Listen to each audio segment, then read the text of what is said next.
Hi friends, welcome back. ഇന്നത്തെ video ചെറിയൊരു mini വ്ളോഗാണ്. ബ്രേക്ക്ഫാസ്റ്റിന് പോയിട്ടുണ്ടായിരുന്നു നമ്മൾ ഫ്രണ്ട്സ്. ദുബായിലുള്ള മംസാർ ബീച്ചിലേക്കാണ് നമ്മൾ പോയിട്ടുണ്ടായത്. രാവിലെ ഒരു 6 മണിക്കൊക്കെ നമ്മൾ വീട്ടിൽ നിന്ന് ഇറങ്ങിയിട്ടുണ്ടായിരുന്നു. ആ ഒരു ടൈമിൽ നല്ലൊരു വ്യൂ ആയിരുന്നു നമുക്ക് കിട്ടിയിട്ടുണ്ടായത്. അത്യാവശ്യം നല്ല തണുപ്പും കാറ്റൊക്കെ ഉണ്ടായിരുന്നു. പിന്നെ നമ്മൾ എല്ലാതും സെറ്റാക്കി വെക്കുകയാണ്. നമ്മളെല്ലാവരും കൂടി 1-2 ഐറ്റംസൊക്കെ കൊണ്ടുപോയിട്ടുണ്ടായിരുന്നു. അതൊക്കെ ഒന്ന് സെറ്റാക്കി വെക്കുന്നുണ്ട്. നമ്മൾ കുറച്ചായിട്ട് പ്ലാൻ ചെയ്യുന്നൊരു കാര്യമായിരുന്നു ഇത്. ഇങ്ങനെ ഫ്രണ്ട്സായിട്ടൊക്കെ ഇടയ്ക്ക് ഇതുപോലെ ബ്രേക്ക്ഫാസ്റ്റ് അതുപോലെ ലഞ്ചിനൊക്കെ ഇറങ്ങാൻ വേണ്ടിയിട്ട് പ്രത്യേക ഒരു വൈബ് തന്നെയാണ്. എനിക്ക് കൂടുതൽ ഇഷ്ടം ഇതുപോലെ ബ്രേക്ക്ഫാസ്റ്റിന് ഫ്രണ്ട്സായിട്ടൊക്കെ ഇങ്ങനെ പോകാൻ നല്ല ഇഷ്ടമാണ്.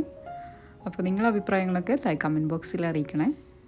അങ്ങനെ നമ്മളെല്ലാതും ഇതേപോലെ ഒന്ന് സെറ്റാക്കി വെക്കുന്നുണ്ട്. ഞാൻ പാൻ കേക്ക് കൊണ്ടുപോയിട്ടുണ്ടായിരുന്നു, അതുപോലെ പിസ്സ. രാവിലെ പാൻ കേക്ക് ഉണ്ടാക്കുന്ന വീഡിയോ ഒന്നും എടുത്തിട്ടില്ല. ഇതിൻ്റെ വീഡിയോ വേണമെന്നുണ്ടെങ്കിൽ ഞാൻ മുന്നേ അപ്ലോഡ് ചെയ്തിട്ടുണ്ട്. അത് കാണാത്തവരുണ്ടെങ്കിൽ ഒന്ന് കണ്ടു നോക്കാം. അങ്ങനെ നമ്മൾ എല്ലാതും ഇവിടെ സെറ്റാക്കി വെച്ചിട്ടുണ്ട്. ഇനി കേക്ക് കൂടി വെക്കാനേ ഉള്ളൂ. അത് നമ്മൾ ലാസ്റ്റാണ് വെച്ചിട്ടുണ്ടായേ. കേക്ക് കൊണ്ടുവന്നത് ഫായ് ആണ്. സൂപ്പർ ടേസ്റ്റുള്ള കേക്ക് തന്നെയായിരുന്നു. നമ്മളെല്ലാ മീറ്റപ്പിനും ഫായ് തന്നെയാണ് കേക്ക് കൊണ്ടുവരാറ്. നമ്മളെ കേക്ക് മാസ്റ്ററും കൂടിയാണ് അവൾ.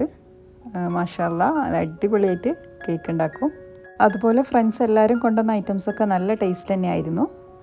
നമ്മളവിടുന്ന് മാക്സിമം എൻജോയ് ചെയ്തിട്ടുണ്ടായിരുന്നു. പിന്നെ അവിടുന്ന് സൺറൈസും കൂടി കാണാൻ പറ്റി. നിങ്ങൾക്ക് ഈ ഒരു വീഡിയോ ഇഷ്ടമാണെങ്കിൽ മുഴുവനായിട്ട് തന്നെ കാണാം. അതുപോലെ സബ്സ്ക്രൈബ് ചെയ്യാതെ വീഡിയോ കാണുന്നവരാണെങ്കിൽ ഒന്ന് സബ്സ്ക്രൈബ് ചെയ്ത് സപ്പോർട്ട് ചെയ്യണേ. അങ്ങനെ കേക്കും കൂടി ഇവിടെ സെറ്റാക്കി വെച്ചിട്ടുണ്ട്. ഇനിയിപ്പോൾ വീഡിയോസും ഫോട്ടോസൊക്കെ എടുത്തതിന് ശേഷമാണ് നമ്മൾ ബ്രേക്ക്ഫാസ്റ്റ് കഴിച്ചത്.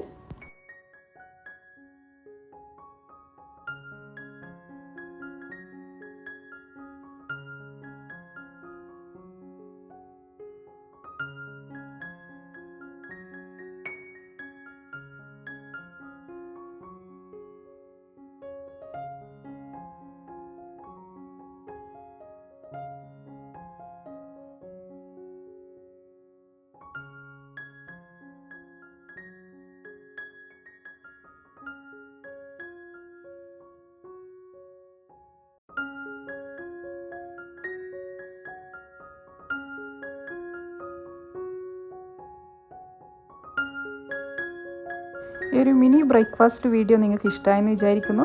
അപ്പോൾ ഇഷ്ടമാണെങ്കിൽ ആ ലൈക്ക് ബട്ടൺ ഒന്ന് പ്രസ് ചെയ്യാൻ മറക്കല്ലേ. അതുപോലെ ഫ്രണ്ട്സിനും ഫാമിലിക്കൊക്കെ ഒന്ന് ഷെയർ ചെയ്ത് കൊടുക്കുക. ഇൻഷാ അല്ലാഹ് ഇതേപോലെയുള്ള നല്ല വീഡിയോ ആയിട്ട് കാണാം.